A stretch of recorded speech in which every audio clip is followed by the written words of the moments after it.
ওয়াদরিব মানে বর্ণনা করো, তুমি উপস্থাপন করো। ওয়াদরিব লাহুম তাদের কাছে, আল্লাহ রসুলকে আল্লাহ বলতেছে তাদের কাছে বর্ণনা করো। কারণ হলো এই জুলুম নির্যাতন দিনের পক্ষে থাকার কারণে এটা কোনো নতুন কিছু নয়।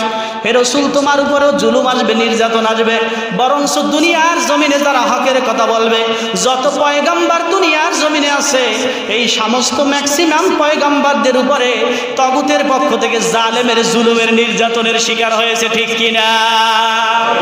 অদরিব লাহুম মাসালান আসহাবাল ক্বরিয়া ইয জাআহাল মুরসালুন। অদরিব আমি বর্ণনা করতেছি, লাহুম তোমাদের কাছে, মাসালান মানে মেসাল মানে উদ্ধৃতি, আমি তোমাদের কাছে এমন একটি উদ্ধৃতি বর্ণনা করতেছি। আসহাবুল ক্বরিয়া এমন একটা গোত্রের, এমন একটা সমাজের অবস্থা আমি বর্ণনা করতেছি। ইয